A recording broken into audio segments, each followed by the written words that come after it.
সুপ্রিয় দর্শক আসসালামু আলাইকুম, ওয়েলকাম টু মাই চ্যানেল। কেমন আছেন সবাই? আশা করি সবাই ভালো আছেন। যে যেখানে আছেন সুস্থ আছেন, নিরাপদে আছেন। যে যেখান থেকে ভিডিওটি দেখতেছেন শুরুতে একটা লাইক দিয়ে ফুল ভিডিওটি দেখার অনুরোধ রইল। আজকে আপনাদের সাথে শেয়ার করব মজাদার আমের আচারের রেসিপি। আমের আচার আমরা সবাই কম আর বেশ পছন্দ করি, তাই শীতে হোক আর গরমে হোক আমরা কিন্তু আমের আচার খেতে খুব পছন্দ করি। আর আমের দিন আসলে তো আর কোনো কথাই নেই, তাই আমের আচার তৈরি করব, আপনাদের সাথে শেয়ার করব।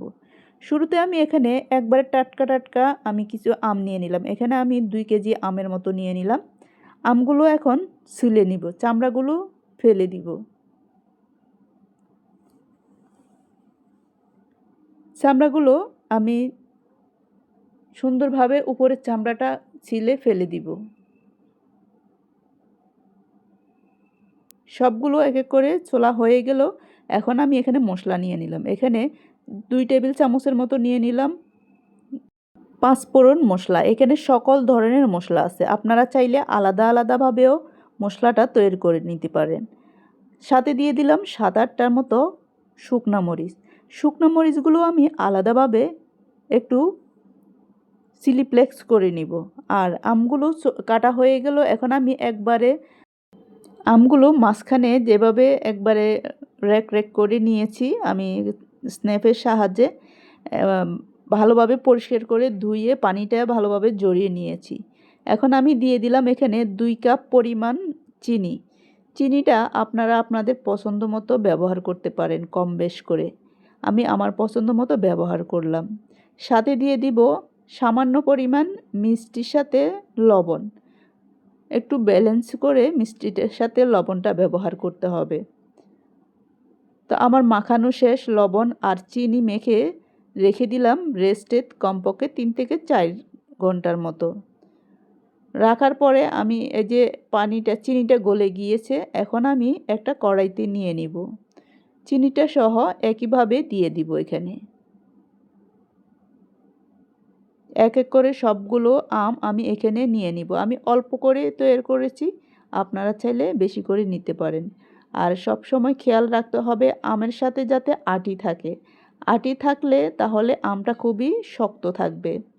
তো আমি এখানে দিয়ে দিব 2 টেবিল চামচের মতো ভিনেগার। ভিনেগারটা ব্যবহার করার ফলে আপনি অনেক দিন রেখে খেতে পারবেন এই আমের আচারটা। তো আমার এখানে আমের মধ্যে অনেকটাই আটি নাই, এর ফলে আমটা কিছুটা গলে গিয়েছে। আটিটা থাকলে খুবই সুন্দর হয় আর সহজে গলে না। দিয়ে দিলাম সামান্য পরিমাণ মরিচের গুঁড়ো, সামান্য পরিমাণ হলুদের গুঁড়ো। এতে কালারটা খুব সুন্দর আসবে। এখন নেড়েচেড়ে আমি ঢাকনা দিয়ে বসে রেখে দিব বলক আসা পর্যন্ত। তো বলক চলে এসেছে। এখন শুধু আমি একটু নেড়ে চেড়ে দিব। এখানে আমার কোনো বেশি একটা আর কাজ নাই। এখন আমি নিয়ে নিব 1 টিস্পুনের মতো ভেজে রাখা ব্লেন্ড করা মশলাগুলো। আমি দিয়ে দিব 1 টিস্পুন, দিয়ে নেড়ে চেড়ে আবারও ডেকে কিছুক্ষণ রান্না করব। আর এখন শুধু একটু মাঝে মধ্যে নেড়ে দিতে হবে যাতে নিচে লেগে না যায় বা পড়ে না যায়। উল্টিয়ে উল্টিয়ে বারবার মশলার সাথে মিক্সড করে নিতে হবে।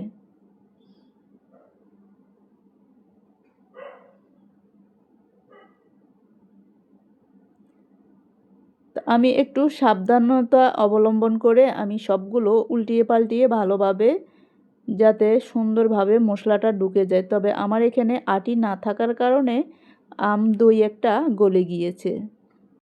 তো আমার অলমোস্ট ডান আমার এই রেসিপিটা। তো আমার এই রেসিপিটি আপনাদের কেমন লাগলো? যদি ভালো লেগে থাকে লাইক কমেন্ট শেয়ার করে দিবেন। হয়ে গেল আমার মজাদার আমের আচারের রেসিপি। আমার রেসিপিটি যদি আপনাদের ভালো লেগে থাকে লাইক কমেন্ট শেয়ার করে পাশে থাকবেন। আর যারা শেষ পর্যন্ত আমার সাথে ছিলেন সবাইকে অসংখ্য অসংখ্য ধন্যবাদ।